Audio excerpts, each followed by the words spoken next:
Comenzaste en el mundo de la medicina. ¿Qué fue lo que te motivó a dar un giro al mundo de la tecnología y de la inteligencia artificial? Si un médico no ve lo más importante del mundo en su paciente, debe ir pensando en otra cosa, ¿no? Y yo estaba en otra cosa.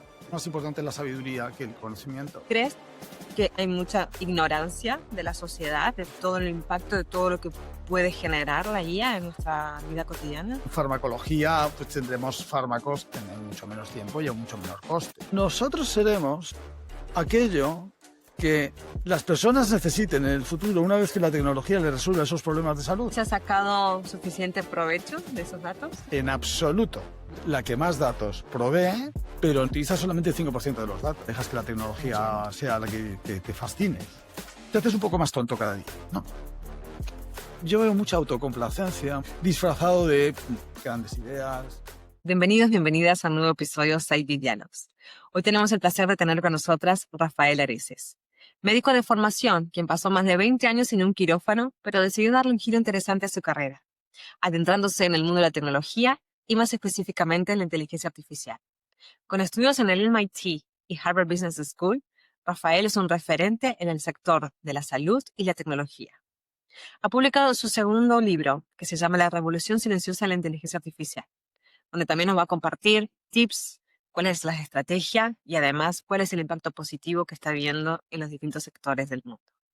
No te pierdas este episodio porque te aseguro que va a estar muy interesante. Bienvenidos. Hola, buenos días Rafa, buenos días Vero. Buenos Hola, días. buenos días. ¿Cómo estáis?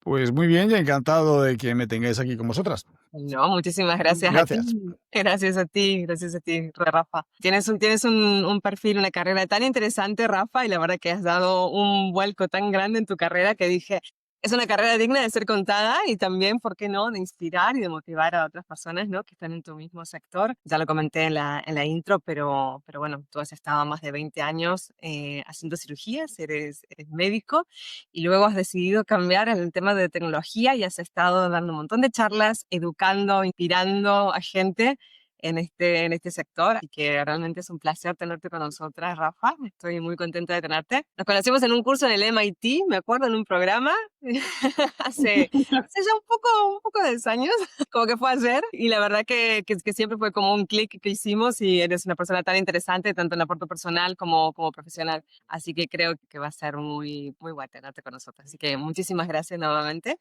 Bueno, pues empecemos. Bueno, como dice Jimé, gracias Rafa por estar aquí con nosotras y empecemos a saber un poco más de ti. Empezaste tu camino en el mundo de la medicina y ejerciste durante años. Impresionante, Rafa. ¿Pero qué fue lo que te motivó a dar un giro al mundo de la tecnología y de la inteligencia artificial? Hombre, no sé, yo he disfrutado mucho en medicina. Yo me equivoqué al meterme en medicina porque la carrera que en primer curso tenía tenía física, tenía matemáticas, tenía biología. Y entonces, pues realmente luego me di cuenta que era otra cosa distinta. Pero la verdad que me gustó mucho. Me metí en ello y lo disfruté muchísimo, la obligación que te marca de estar en un quirófano, ¿no? Y todo lo que eso significa. El pivote, ¿no? El cambio. El cambio no viene por la medicina. La medicina estuvo bien. La verdad estuvo bien. Yo tenía una clínica, funcionaba todo. O sea, bien. O sea, eso no es... Quizá fue que veía que algo más había afuera, mucho más grande y que me lo estaba perdiendo. Nos ha pasado a mucha gente Sí, en la vida, sí. que te das cuenta que te estás perdiendo el mundo.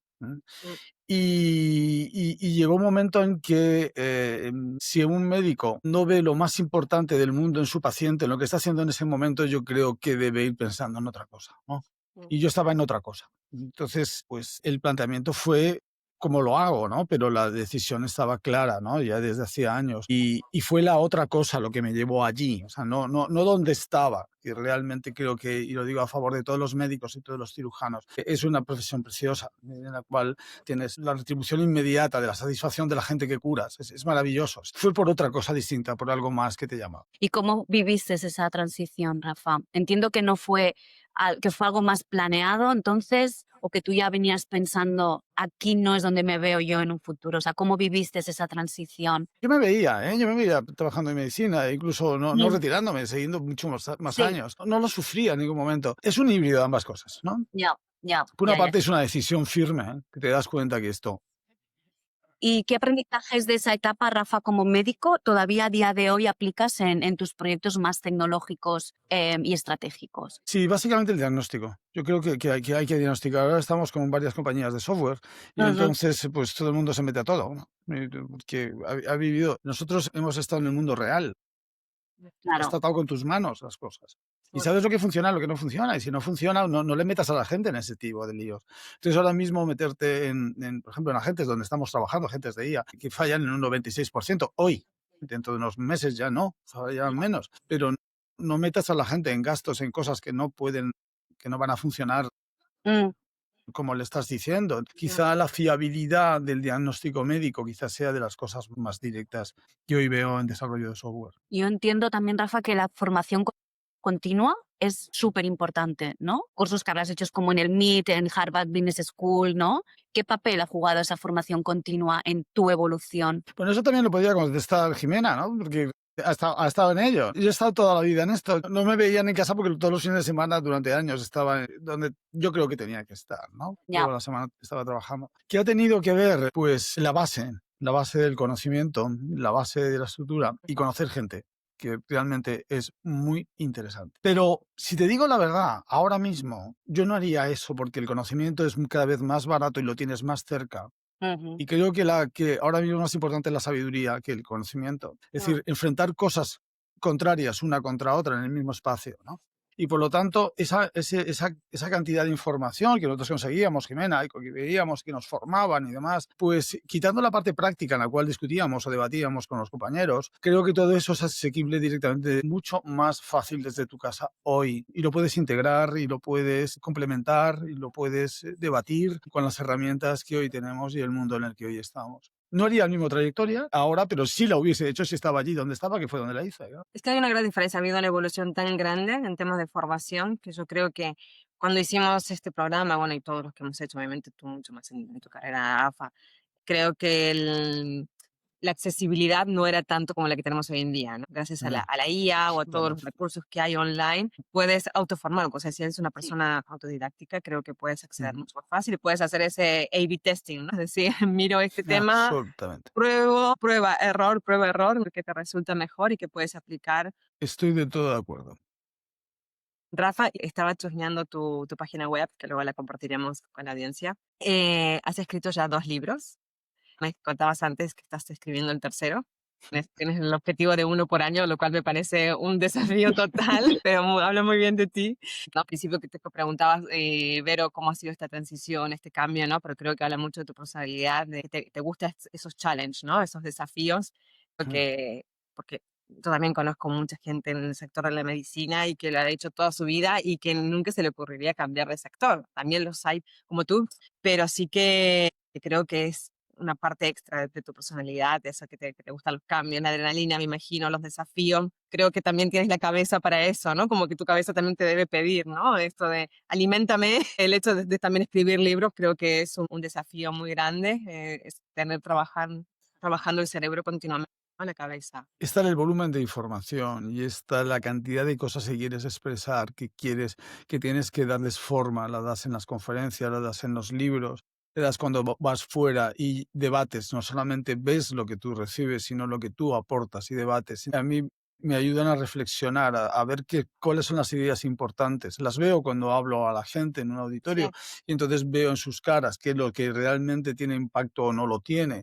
Eso lo traslado a la escritura y desde la escritura pues intento divulgar por una parte y por otra parte yo mismo intentar equilibrar qué es importante y qué no es importante. Y en lo que tú decías, efectivamente, no considero el mundo, son opuestos, ¿no? Pero yo no considero el mundo como algo estable, estático, como ese atlas que lo lleva encima, ¿no? Lo considero más Mm. como más proteico, como más de movimiento, entender esa incertidumbre en la cual te estás moviendo permanentemente. Eso es donde yo entiendo más el mundo, en los cambios más que en las permanencias. Y Rafa, regresando a tu libro, que se llama La Revolución Silenciosa de la Inteligencia Artificial Generativa en entornos de negocio, ayer lo estuve Lo estuve leyendo un poco, me los descargué este extracto de tu página web, pero lo recomiendo que lo compréis. Habla sobre la estrategia, ¿no? La importancia de tener una visión clara a largo plazo, que sea simple, ejecutable y entendible por toda la organización. Muchas veces yo creo que se comete el error, ¿no? Que como que, bueno, la IA ahora es un must, ¿no? Que es obligatorio tenerlo. A lo mejor el CEO o alguien el CTO, ¿no? Alguien de tecnología dice, tenemos que implementar IA, pero nadie sabe cuál es el objetivo detrás de la IA, ¿no? Son muchos errores que yo estoy viendo en empresas que cometen. ¿Qué nos puedes contar un poco más sobre este punto? Sí, no, la gente quiere IA por kilos o por litros, no se sabe muy bien. Entonces, por eso hubo primero que hacer una divulgación inmediata de explicar qué es cada cosa, cada término, ¿no? Que fue en la guía que hice en el año 23. En el 24 pasé al siguiente, que creo que es una revolución, pero una revolución que no te das cuenta que va entrando y que la vas notando en tantas cosas. Te pasó en Internet, pero esto va a otra velocidad muy superior. Quizá es una revolución silenciosa, pero en algunos momentos es estruendosa y tiene una parte de más que de revolución, propiamente de transformación, ¿no? Porque era chocante, revolución y silenciosa, ¿no? Pues a lo mejor transformación estruendosa también puede que sea. Entonces, en ese sentido, creo que es una continuidad. Intento filtrar mucho lo que digo para que eso sea permanente, o sea, para que no sea sencillamente los artículos que escribo. Un artículo Sí. puedo rebatirme a mí mismo en cuestión de semanas, pero en un libro no debes hacerlo así. Un libro debe de tener una mayor estabilidad, de forma que cuando leas años después tenga sentido. La revolución silenciosa básicamente es eso, algo que estás utilizando y no te has dado cuenta cómo, pero cuando miras años atrás te das cuenta que has cambiado muchísimo. Y hoy nos damos cuenta que es cuando estamos hablando de las cosas que estaban pasando en los primeros 90. Nosotros vivíamos, es que estábamos inmóviles. O en los 80 no teníamos correo. No, lógico. Entonces, cuando analizas ese tipo de cosas en el mundo en el que vives ahora mismo, cómo accedías a la prensa o demás, todo ese tipo de cambios los ves desde aquí, ¿no? Mm, Desde unir los puntos desde aquí. sí. Pero, y entonces, desde esa perspectiva, pues creo que nos va ocurriendo sin darnos cuenta lo que nos va pasando, ¿no? Por lo cual, tal, pues debemos introducir algunas pequeñas fricciones para que no nos quedemos, En el limbo. diríamos, completamente fascinados y nos quedemos embobados. Entonces debemos introducir nuestras propias fricciones. Tenemos que estarlo, llamaré debatiendo, llamarlo criticando, manteniendo tu sentido crítico. Totalmente. Como tú comentabas, ¿no? Creo que está la evolución por ejemplo, del Web 2, que fue el Internet, como lo vemos hoy en día, ¿no? Lo que era Facebook, Ujú. Instagram, ¿no? Algo posterior sucedió. Creo que también ahora el Web 3 y todo esto de la IA va a tener un impacto y como tú también hablas, creación de nuevos perfiles en las empresas. Toda esta revolución que pasamos del Web 1, por decirlo de una forma, al Web 2, de una forma también yo creo que silenciosa, porque en su momento, como tú decías, no teníamos acceso al correo, comprábamos los periódicos en papel, ahora casi todo el mundo lo lee en su tablet. Entonces yo creo que toda esta nueva creación de nuevos perfiles, una nueva economía también, que tiene un impacto en la sociedad muy, muy grande, ¿no? Pero ¿tú crees que a día de hoy también hay mucha, entre comillas, ignorancia de la sociedad, de todo el impacto, de todo lo que puede generar la IA en nuestra vida cotidiana? Tú coges el informe de esta semana de OpenAI, para qué usa la gente de la IA y ya lo tienes. ¿Y qué es? Se usa para las cosas que menos es Claro. útil, ¿no? Wow. Y para la gente que lo conoce, ¿no? Mm, Y dices, 700 millones, bueno, es que somos más de 10 veces, ¿no? El mm, planeta.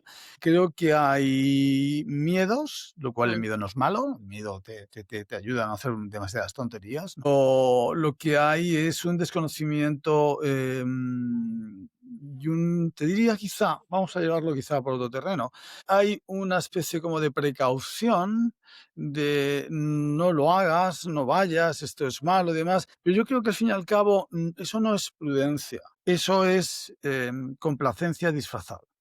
No quiero meterme en ello porque esto cuesta, hay que estudiar, hay que meterse, hay que estar al día, yo qué sé, hay que probarlo. Es maravilloso. Yo Sí, digo totalmente. que cualquiera que se ponga inmediatamente Mm, diríamos, a jugar, en cierto sí. modo, con ello, a experimentarlo, a ver que este partner cognitivo que tienes es todo un descubrimiento, es una aventura de vida, ¿no? Pero sí, por parte de instituciones, las personas no quieren cambiar.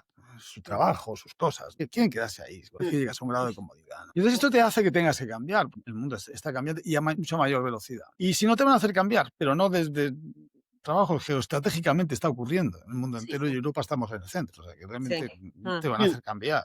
Y ya te digo que yo veo mucha autocomplacencia, mucho estoy cómodo, no quiero cambiar, disfrazado de grandes ideas, grandes ética, virtud, todo este tipo de cosas que suenan un poco, pues, sí, pues a excusa. sí, sí, te entiendo, te Esa entiendo. es mi impresión. No, gracias por compartirlo. Y, Rafa, ¿dónde estás viendo el cambio más positivo? Tú que estás en el sector de la medicina, pero ¿dónde ves concretamente con ejemplo? Sí. Todos, es cuestión de tiempo. Si tú ahora mismo haces un pequeño chequeo en GPT y Sí. tú que te haga una gráfica de cómo están los sectores hoy, hazla dentro de 15 días. Años, Se está sí. moviendo la gráfica. Te sorprenderá, ¿no? Sectores como automoción, por ejemplo, que están bajísimos, pero bueno, dentro de nada, o sea, dentro de unos meses, años, va a subir eso enormemente. Entonces, yo creo que son distintos momentos en los cuales al final nos va envolviendo completamente. Yo ya estoy viendo en medicina, en salud, estoy viendo cosas que nosotros estamos ya por debajo del algoritmo. Porque tú vienes a decir siempre, no, es que te arregla las cosas que están por debajo, la documentación, todas las rutinas, y entonces me dedico ya a mis pacientes o hago ya las cosas, tal y cual. Eso sí, está muy bien. Hay muchas cosas que están pasando así. En logística, por ejemplo, en administración, en todo lo que sea gestión, está reduciendo las cosas de forma que tú te dedicas a lo realmente importante. Sí. Ya, pero es que nosotros en medicina estamos viendo ya que hace cosas que nosotros no somos capaces de hacer. O para El ojo revisarlas humano tenemos no que darle puede. muchas vueltas. ¿No? En imagen médica. Perdona, pero no puedo manejar 60 variables en mi mente. Yo puedo manejar 5, pero Claro. 60 no. Mm. Y entonces lo que ocurre es que en determinados diagnósticos y en determinadas, pues a mí revisar lo que ha pasado es mucho más que realmente que desarrollar lo que estoy viendo directamente delante de mis ojos, ¿no? Y creo que en diagnóstico está avanzando de esa forma. En farmacología, un fármaco tardas 10 años y con presupuestos de 3 a 5 mil millones y estamos llegando a fase clínica en 18 meses por 30 millones. Es decir, que en farmacología pues tendremos fármacos que los tendremos en mucho menos tiempo y a mucho menor coste, ¿no? ¿Y qué es lo que significará? Pues también pues que ya no iremos directamente, los médicos no pensaremos directamente que necesitamos un fármaco que está disponible, que podemos utilizarlo para curar una enfermedad. No, pensaremos en la molécula, porque la molécula la podemos desarrollar. Y del desarrollo de nuestro pensamiento de la molécula a producción será muchísimo menos tiempo. Por lo tanto, no quiero huir de mirar con una bola de cristal, de decir que dentro de 10 años no habrá enfermedades o se alargará la vida. Yo ahí no puedo entrar porque yo eso no lo sé. Pero que los cambios, como siempre, nos equivocaremos en las previsiones, eso es típico humano, y que lo que ocurrirá es que nos sorprenderá las cosas como nos están sorprendiendo ahora mismo. Yo creo que nadie a principio de 2025 tenía idea dónde íbamos a estar ahora en septiembre. Creo que no, Sí, totalmente. si somos honestos, ¿no? Sí, sí. Y bueno, pues es un mundo verdaderamente muy interesante que explorar. Fantástico. Rafa, ¿se están realizando cirugías también con la ayuda de la IA? Sí. Para ser más específicos, ¿no? Para ser más... Sí, todavía estamos por debajo del algoritmo, o sea, nosotros estamos por encima, perdona, ¿eh? Entonces nosotros manipulamos los robots, es decir, es de L1, que es que te ayuda en algo, a L5, que lo hace solo, ¿no? Sí. Entonces en coches, por ejemplo, pues en determinadas ciudades en Estados Unidos ves que estamos en L4, cosas de este Claro. tipo, ¿no? Que todavía Sí. puedes manejarlo. En cirugía estamos en L1, 2. Es decir, es como un exoesqueleto que tú manejas, pero te da mucha más precisión, te da mucha más visión, te da muchísima más capacidad. Cada vez yo lo que estoy comprobando es que te va dando opciones que son mejores de las que tú has pensado previamente. Con lo cual estás yendo hacia L2 y hacia L3. Claro. Y entonces, ¿habrá algún momento que pueda ser totalmente autónomo y que tú tengas capacidades, pues como tienes con el volante de pararlo? Sí. Bueno, no me ofrece muchas dudas que No. al final todo lo que se mueve será robótico, pero mientras tanto tenemos mucho terreno por medio para hacer cosas y para aprender. Entonces, en tratamiento quirúrgico yo creo que sí vamos por ese camino. Yo creo que es en farmacológico, lo hemos dicho hace un momentito, ¿no? En tratamiento de pacientes tiene que cambiar las cosas. y presumimos que tenemos la mejor medicina del mundo, ya, pero luego los tiempos y las demás cosas, yo creo que debemos de huir de nuestra autocomplacencia y ponernos de verdad a ver qué podríamos estar haciendo que sea mejor, Mm. sin obsesionarnos. O sea, es que lo tenemos en la mano. Y Rafa, por curiosidad, ¿cómo en el mundo de la medicina, qué es lo que dicta? Vale, aquí es donde la IA está realmente. ¿Hay alguna regulación? Porque obviamente yo estoy más en el tema de medios de pago, de banca y demás, donde hay una regulación de la IA en Europa, ¿no? Para la medicina también hay algo así como un Sí, sí, sí. marco regulatorio. Sí. Bueno, medicina tiene, date cuenta que estás tomando decisiones Ujú, sobre cosas que son un poquito más serias que las demás. claro, Y si se equivoca el algoritmo y te recomienda la película que no es, pues te vas a otra. No, claro, la canción, cambias de canción. Y si se equivoca en un diagnóstico, hemos tenido un problema. Es un problema. Entonces estamos hablando de cosas serias y como los controles son mayores mm, y los niveles de incertidumbre tienen que ser muchísimo menores. Lo que vale un 99% para otros, aquí tiene que ser un 99,99. Por eso no podemos fallar en determinadas cosas y llevan otros tiempos y otros comités que tienen que estarlo revisando y las medidas son más estrictas, por supuesto, ¿no? A veces nos perdemos en burocracias también, por el sí, otro lado, y oh, a veces son excesivamente. Los países que hoy están construyendo más en medicina están replanteando sus propias regulaciones. mm, Mm. Los países que están más contentos con regular todo y absolutamente todo van enormemente más despacio. Quiere decir que se puede ir muchísimo, se puede innovar con una regulación segura. Y eso es una asignatura pendiente para aquellos partes del mundo que nos creemos que somos los que tenemos que dictar las normas que a los demás les importan bastante poco, por cierto. claro. Entonces, deberíamos plantearnos eso. Pero sí, efectivamente, deben ser seguros. Y hablando de los algoritmos que están tomando cada vez más importancia, ¿qué rol, qué papel crees que los médicos deberían de tomar cuando en un diagnóstico? Obviamente con cautela, como lo decías anteriormente. ¿Cómo ves tú, cómo va a ir evolucionando el rol del médico? ¿Cómo puede adaptarse un médico a todos estos cambios, todas estas sugerencias también que Pues puedan? mira, yo no lo sé. Yo creo que el médico existe por un contrato social, detrás, en Rousseau y demás, en Max Weber y demás. Nosotros tenemos un contrato social Sí, con la sociedad, en el cual tenemos una serie de prerrogativas a cambio de el bien que supone que hacemos. Claro, pero las personas tienen necesidades. Tú antes ibas al médico cuando tenías un problema que hoy arreglas directamente pues con muy asequible y la información que tienes y tu conocimiento y la alimentación y demás, y no tienes que ir al médico para cada cosa. Es decir, la tecnología lo que va haciendo que el médico va teniendo distintas funciones en medida de lo que tú eres capaz de hacer. Por lo tanto, yo lo traspaso, perdona que siempre lo llevo, pero no, tranquilo. yo te lo traspaso al paciente, a nosotros, a las personas. Las personas encuentran en nosotros ahora mismo que somos la mejor solución cuando tienen un problema de salud. Mm, Mm. Pues nosotros seremos aquello que las personas necesiten en el futuro una vez que la tecnología les resuelva esos problemas de salud. Es mm, decir, ¿qué seremos nosotros en el futuro? Dependerá de la necesidad que tenga la gente. De forma que tú entras en un hospital ahora mismo y el triaje de entrada no te lo hace un médico, ¿no? Es una Ujú. persona, que es un médico necesariamente. Tú, muchísimas pruebas ahora mismo, pues no necesitas directamente a un señor que estudió 9 años. Entonces, todo este tipo de cosas lo que va haciendo es que el médico va descubriendo esto nuevo, porque la medicina no es del médico, la medicina es de los stakeholders que lo mantienen todo ello, todos los que trabajan en recepción y claro, están, sí, enfermeros y tal, y de mm, las personas. sí. Entonces, se irá definiendo lo que es. No quiero poner ningún tipo de carril rígido a todo ese tipo de cosas. Entiendo que los médicos tratarán de salud en el futuro. Rafa, como hablábamos antes, la IA no solo impacta en la medicina o en la salud, sino también, digamos que prácticamente en todos los sectores, como educación, banca, seguridad. ¿En qué áreas tú crees o en qué sectores crees que todavía estamos en una etapa como muy temprana y que quizás veremos muchísimos cambios en un futuro, o incluyendo el sector de la salud también? Creo que, como decía antes a Jimena, la meta la conocemos. No hay sitio donde esconderse. Es Mm, ridículo intentar hacer eso. Es Ujú. entender, es colaborarlo. Indudablemente ha ido muchísimo más rápido. Marketing ha ido muchísimo más rápido.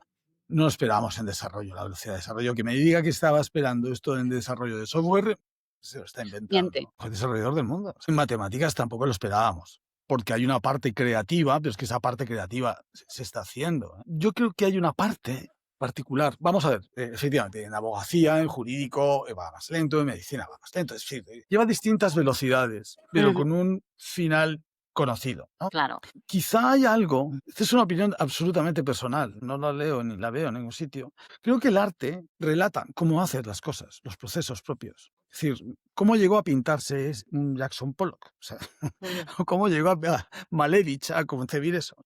ujú. Dices, va, sí, bueno, ya está, el resultado. No, yo creo que la obra lleva el proceso de creación y en ese sentido es donde no tendría ni por qué dar un resultado. Y hay artistas de IA, sí, fenomenal, estupendo, pero creo que en ese terreno es una parte esencialmente humana y posiblemente me tenga que corregir dentro de 6 meses, un Mm. año. Voy cambiando las cosas que voy pensando en ese sentido y creo que, y no lo sé, no lo sé, pero indudablemente hay una enorme diferencia en sectores Claro, que es sencillamente temporal. claro. También dependerá, como decíamos antes, ¿no? De las regulaciones que tiene cada sector, y entonces avanzará más rápido, avanzará menos. Entendemos también que en la medicina hay muchísimas más regulaciones, por ejemplo, que las que Jime y yo, que conocemos las de banca y ya son Ujú. bastante, pues me puedo imaginar que en medicina son muchísimo más estrictas. Entonces todo esto hace que también se avance más lento. Sí, vosotros en banca estáis convencidos que sois los que tenéis más datos de la humanidad. Ese sector que va a haber, pues no es verdad. Es salud 30%, aumentando un 37% cada año. Entonces, esa dificultad lo que hace es que las regulaciones sean más complejas, pero tenemos más herramientas para hacer las cosas. Y Rafa, el hecho que tú dices de que, por ejemplo, que medicina es el sector, la industria que tiene más datos, ¿tú crees que se ha sacado suficiente provecho de esos datos? Nunca, ¿no? En absoluto. O sea, No, en absoluto. Es la que más datos provee, porque Sí. tu cuerpo hoy da la información que antes daba una central eléctrica en datos. Entonces, pero no se capturan. Puedes capturar, el problema está en ese tipo de regulación. Habría que saber, habría que conocer la regulación, habría que conocerla, porque utiliza solamente el 5% de los datos, ¿no? Y entonces habría que conocerla porque el miedo a la regulación hace que tengas que solamente se utilicen el 5% de los datos. Se pueden utilizar, todos esos datos habrá que utilizarlos, utilizarlos bien, anonimizados, sin Mm, el menor riesgo, claro. pero hoy el miedo lo que hace es que ante la duda no se dan datos, no los mm, das, no vaya a ser que, ¿no? Si claro. te dan la ¿Y lo garantía de das que tú eso se como utiliza paciente? correcto. ¿Tú lo- Perdóname. ¿A qué te refieres? ¿Que no lo das tú como paciente o no lo das tú como No, organización, como instituto de una clínica, un hospital? O... no, tú los das. Lo que pasa es que la gobernanza de los datos está en manos de gente que todavía no tiene el conocimiento. Y entonces, ante la duda, no me voy a meter en un lío. Claro, no, Y lo mejor es, ante la duda, pues no lo hago. Por Y ejemplo, estamos GDPR, perdiendo.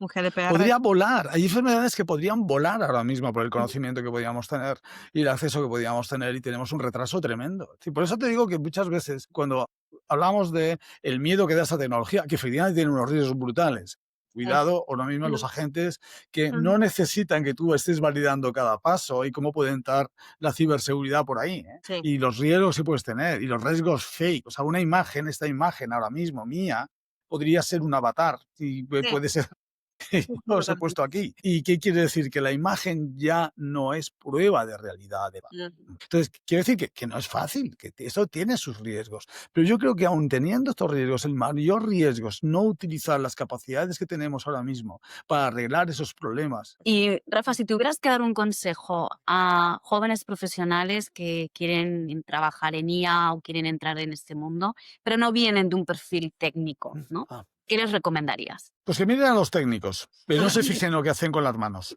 sino en lo Mm, que hacen con la cabeza. No va a necesitar hacer código. O Ya, sea, todo aquel que es alérgico al código, que se pone malo y le pica la espalda en el momento que empieza a ver caer código, que mire lo que está haciendo el que está picando código. Porque está estructurado. mm, mm, Sabe por dónde tiene que empezar, sabe exacto.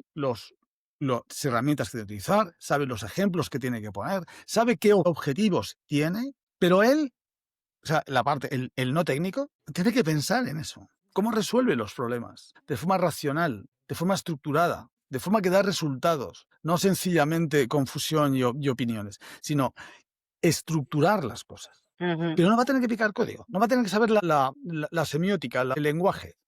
mm. ya, Entonces, que no no sé, bueno, no voy a decir que pierda el tiempo, ¿no? Tú, pues, para irte ahora mismo a, yo qué sé, a Serbia, no hace falta que estudies serbio, ¿no? Vas a Mm, ponerte los auriculares, vas a hablar con el serbio. Pero si tú vas a vivir dentro de Serbia tendrás que saber el serbio perfectamente. Si tú realmente sabes código, te viene muy bien. Digo, ¿quieres estudiar el código? Bien, pero cuidado, no vayas a perder todo el tiempo con el código, Ya, porque a ti lo que te interesa en marketing no es hacer el código, tienes gente que te lo va a hacer muy bien. exacto. Entonces, mira cómo ellos mm, abordan los problemas. Con, Ujú.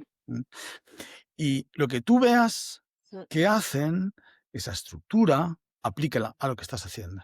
mm. Y de forma natural. Bueno, Sí, no Qué sé si son bien. muchos consejos, pero sí. es No, uno. no, no, pero es muy Bueno, válido. sí que es verdad que cuando pensamos en tecnología siempre pensamos en picar código, ¿no? Y Mm. hay muchas otras cosas más. Rafa, ¿cómo ves el balance entre esta fascinación por la innovación y la responsabilidad de usar la tecnología de manera ética y humana, como comentábamos antes? Mira, hay un estudio muy recentito de MIT, donde realmente se veía qué es lo que hacía la gente. Y además, es bastante objetivo, porque lo que haces es que mediante resonancia magnética tú ves las zonas del cerebro que se van metiendo y se van Mm, activando, ¿no? Entonces, dependiendo de cómo vas trabajando con IA, tú vas viendo que si ilumina una zona u otra, ¿no? Entonces, si tú te dejas fascinar, es decir, los reels, ¿no? Te dejas caer unos detrás de otro, o dejas que la tecnología sea la que te fascine, te estás fascinando ante todo, te haces un poco más tonto cada día, ¿no?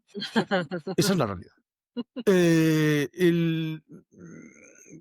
Yo hago experimentos y me meto, digo, voy a jugar a esto. Y de pronto es que yo estaría 24 horas viendo, me sacan perritos. Mm, Es una cosa pero, o sea, te enganchan. O sea, esto es mucho más que la heroína. Entonces, lo que tienes que hacer es meterle, creo que antes había hecho algo parecido, meterle fricciones, es decir, empezar tú preguntando, empezar tú viendo, hacerte tu esquema de mm. qué quieres tú investigar, qué es lo que quieres tú entender, saber, no dejarte ir sin más. Y entonces, introducir ese tipo de fricciones y cuando hay algo que es muy claro, muy evidente, debátelo contigo mismo y allí mismo y con los sistemas. Y si no, métele vídeos que sean contradictorios. Y si no, es decir, métele fricción al sistema. Mm. Porque lo que está comprobado también, ese mismo estudio, es que si haces eso, utilizas mejor tu cerebro cada día. Y eso se llama, como tú quieras, inteligencia, pasártelo bien, no sé, un mundo trabajar interesante, no sé, llámale como tú quieras, pero yo creo que al final hace que las personas sean mucho más capacitadas. Es que es muy bueno lo que dices, Rafa, porque hay mucha propaganda o anti-marketing contra la IA. Que mucha gente está diciendo, mientras más usa la IA, pues tu cerebro se vuelve como más perezoso, ¿no? Y para mí depende mucho de cómo lo utilices. Es decir, si tú tienes que hacer algo, le dices a la IA, pues hazme esto, ya está. exacto. Pero si le haces ese challenge, ese desafío, como tú dices, le metes fricción, yo creo que si vas más allá, ¿no? Creo que te ayuda es un desafío para tu cerebro. Es más, también decían, ¿no? Que, por ejemplo, el estudiar código o hacer estos challenges, estos desafíos a la IA, desarrolla, ¿no? El nivel cognitivo y hasta también ayuda a ciertas enfermedades que no desarrollan mentales, como ejemplo el Alzheimer, que dicen que el Ujú. estudiar código, por ejemplo, es algo tan estructurado, es como una matemática, pero si lo haces de una forma dinámica, ayuda a personas ya de tercera edad, ¿no? A combatirlo. Es equivalente a si tú haces tu ejercicio llámale diario o cuando quieras, no dejas que la grasa se acumule en determinadas zonas, ¿no?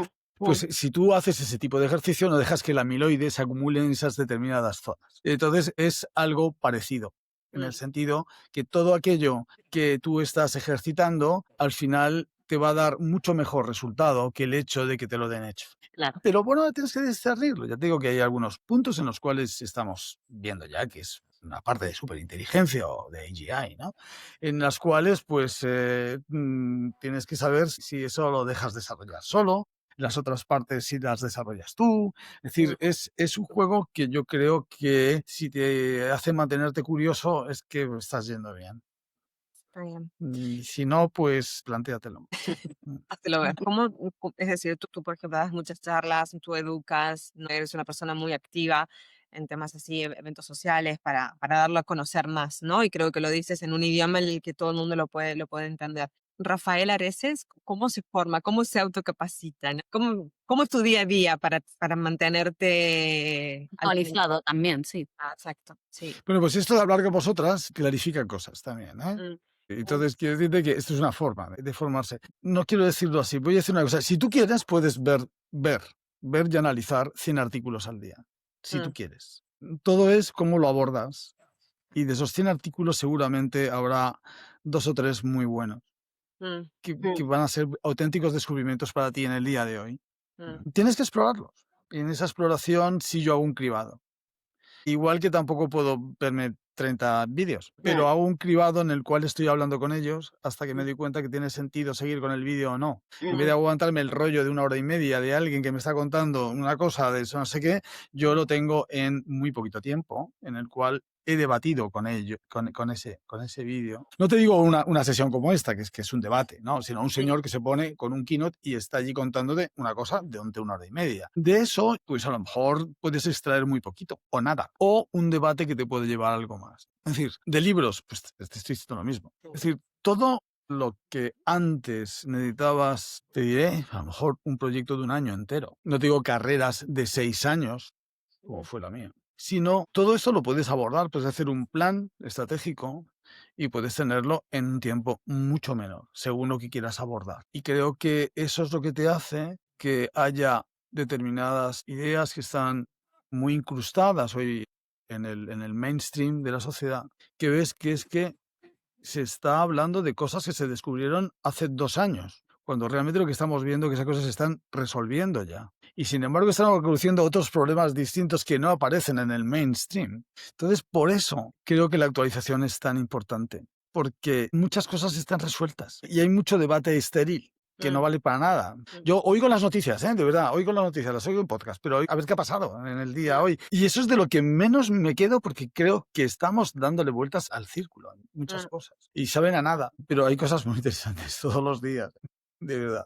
Sí, sí, sí, sí. Y Rafa, si podemos conocer un poquito más sobre ti, esto está fuera las preguntas que te había compartido, pero es que creo que también es interesante para conocer tu background, ¿no? Es decir, cómo fue el Rafa de niño. En tu familia también vienes de una familia de padres en la medicina, ha sido un tema generacional que por lo que elegiste la medicina, ¿cómo pasó? Sí, mi padre fue el que fue el distinto de la familia. Es una familia que venía de farmacología, todos eran farmacias en la zona de Galicia. Bueno, y mi madre, pues, ellos vivían en una casa en Andalucía, ¿no? No tenían esas perspectivas. El mundo del siglo XX, en su primera mitad, era pues muchísimo más, diríamos, poco activo en ese sentido, ¿no? Y vivían, pues disfrutaban muchísimo la vida, pero era otra cosa distinta.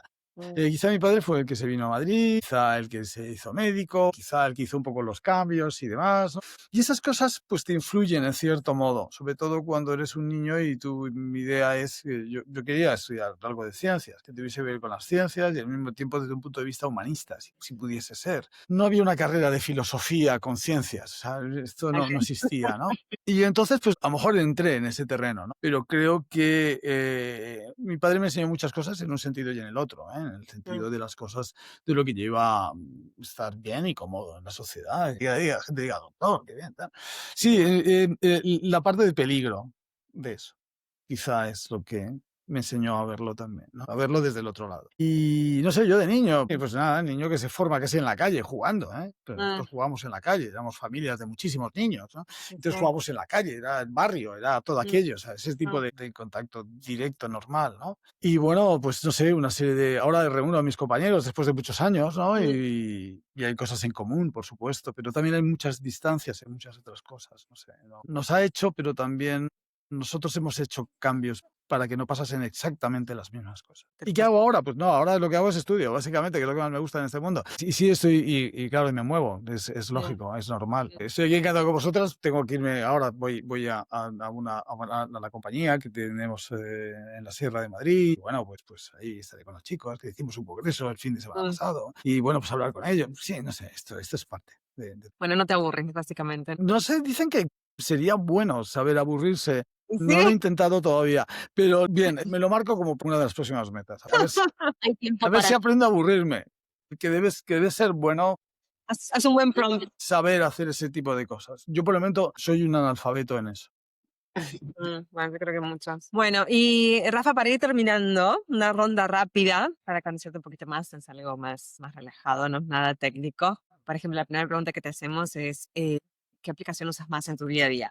Más allá del Mm, WhatsApp, ¿cuál sería? No mm, vale decir WhatsApp. Me va a decir WhatsApp. Intento utilizarlo lo menos que puedo. Contestar educadamente las cosas y fuera de grupos.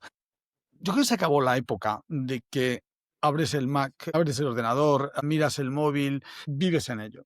De forma que eh, yo estoy consultando permanentemente. Yo voy hablando solo, voy Mm, consultando las cosas que van mm, pasando y intento documentar porque siempre en una conversación hay una información que falta y la mm, traes a la mesa inmediatamente porque puedes acceder a ella sin necesidad de abrir nada, ¿no? mm, Si me dices nombres, utilizo todas las plataformas. A lo mejor no diariamente, a lo mm. mejor no diariamente, pero todas las plataformas. Por decir una cosa distinta, Notebook LM. Yo utilizo diariamente Notebook LM. ¿Qué es eso? Notebook LM es que cualquier información que tú metes de documentación, todo lo que tú documentas, Ujú, puedes meterle vale. 300. Todo eso te lo convierte en voz. Y entonces Ah, puedes hacerlo a 15, a 5, a 10, a 30 minutos. ujú. Ok. Entonces, si el AVE falla, pues lo que coges, te coges el coche y te vas de viaje al sur. Entonces, en 6 horas, tú estás oyendo lo que quieres oír, no el programa de la radio del que te quiere contar o lo que Mm, sea. Sí. Entonces, yo tengo que irme a, no sé, a una ciudad de China, me la preparo en el viaje y yo tengo que hablar con alguien que tienes que has quedado con alguien, con unos profesionales para hablar a las 10 de la mañana, pues yo de 9:30 a 10 viene el coche, voy oyendo directamente quiénes son esa gente, a qué se dedican, que no lo sabía, y su compañía, qué cosas tiene y ya está. Entonces creo que para mí Notebook LM quizás es de las cosas que yo utilizo, sí, vamos a decir diariamente, ¿no? qué bien. Pero no sé, hay las imágenes y los vídeos, yo qué sé, pues, eh, no puedo decir todo porque eso es imposible, Mm. pero no abro las cosas, las llevo incorporadas. Y para darte a conocer, Rafa, ¿qué red social usas más? ¿Utilizas LinkedIn? No, soy muy malo en eso, de verdad, ¿no? Debería necesitar ayuda, seguramente. Sí, debería alguien promocionarme y hacer cosas de esas. Yo tengo mi LinkedIn donde meto las cosas que hago. Tengo una página web que Sí. lo enlaza, pero que todavía no está suficientemente bien enlazada. Ah, Y quizá no le presto la debida atención a eso. Estoy absolutamente seguro ok, que en ok. eso habría que mejorar. No sé si una vez que eso se llama mejorar y estoy ahí, a lo mejor me meto en un Sí. terreno que no es en el que estoy viviendo ahora mismo y a lo mejor tengo que darle la vuelta atrás. Pero explorarlos. Rafa, ¿tú qué dices? ¿Qué es lo que más ganas? ¿Soft skills o hard skills? ¿Tú qué crees que en tu Sabría modo decirte, personal, qué es lo que ha marcado la diferencia para ti? no sabría decirte, también las tengo fusionadas. Mm, También las tengo fusionadas. No es que tenga que hablar de los dioses de la muerte, no sé, con todo el mundo, pero hablar de temas interesantes de forma como lo estamos haciendo ahora mismo, por ejemplo, sí se entiende mejor y creo que vale. Si tuviésemos que hacer una división no sé, de líneas rojas, hasta dónde llegan y demás, yo creo que la empatía ahora mismo es absolutamente fundamental, pero siempre y cuando esté dirigida a lo que la otra persona necesita. Una empatía de estar contando uno pues, sus cosas y más y tal igual, para eso tienes GPT, o sea, ya te puedes contárselo lo que quieras. Pero no hace falta, o sea, te puedes desahogar ya. sí. Pero quizá hacia la otra persona el respeto que muestras cuando tú estás pendiente de ella y la Mm, información, el conocimiento, lo que sea, se lo personalizas para lo que ella mm, necesita, al final genera una conversación muy interesante, bastante más interesante que hablar del mundo y los peces, ¿no? Y quizá eso, pues a lo mejor sea aplicable mm, al trabajo de uno. No encerrarse en uno mismo no sirve para nada, porque además el cerebro sí. se contrae, pero en el intercambio con las personas, utilizar correctamente el conocimiento, ambas. Sí, Hibridamos otra vez. sí, sí, pero es verdad, es equilibrio. Y Rafa, ¿tú qué eres, madrugador o nocturno? Oh, Dios mío, yo me despierto aunque no quiera a las 5:45. Cuando miro, digo, 5:45 de la es mañana. que son las 5:45. Yo no sé si eso es muy tarde o muy pronto, yo no lo sé. Para mí muy Sé pronto. que, sé que sin despertador me despierto a esa hora. Si ¿Siempre? por lo que sea, ¿Siempre ha sido así? bueno, O hay excepciones, pero además es curioso porque esto está automatizado, solo, se ha automatizado solo. Quiero decirte que si por lo que sea hay un cóctel de bienvenida a un congreso o lo que sí, sea, no sé qué, y bueno, vete a dormir a las 11 de pronto, pues mm, entonces lo que pasa es que te vas a dormir a las 12:30. claro, Bueno, pues te levantas 1 hora, 90 minutos nada más tarde, qué exactamente. fuerte. Entonces viene a ser como automático y la verdad, yo creo, cuando empieza a hacerse tarde, Sí. por la noche, empieza a ver que me lo estoy pasando bien, vale, fenomenal. Pero si no te estás pasando bien de todo, Mm. digo, lo que me estoy perdiendo de estudiar, estaré De estudiando a dormir, las 6 de la mañana, que ha venido todo lo que ha venido de allí, que tenemos, que es como un regalo que viene. ¿Me lo voy a perder esto? Por favor, ¿no? totalmente No, de acuerdo con rotundamente. no hay que malgastar las horas de dormir. Ya De fui dormir. noctámbulo cuando era pequeñito, Mm. cuando salía Sí, con mis amigos. sí. Ya fui suficientemente noctámbulo, ¿no? Okey, Yo soy claramente de... qué bien. O sea, Rafa, ¿y cuál es tu forma favorita de desconectar? ¿O cómo desconectas? Si es que te gusta desconectar, a lo mejor es tu pasión lo que haces, con lo cual no necesitas desconectar, ¿no? Que a mucha gente pasa. ¿O No, no necesito qué hobby desconectar. tienes? ¿Qué es lo que te apasiona aparte de lo que haces? No, no necesitas desconectar, de verdad, te lo digo de verdad. Deporte controlado todos los días y, bueno, salgo a comer fuera con Mm, gente y demás. Es decir, mm. tengo una actividad estudio, pero es una variante de ese estudio, ¿no? Me encanta ir al monte, navego, lo que sea, pero no lo necesito, te lo digo, os lo digo a las dos, de verdad. ¿Eh? No tengo nada contra nadie que se meta cosas de fumar, por ejemplo.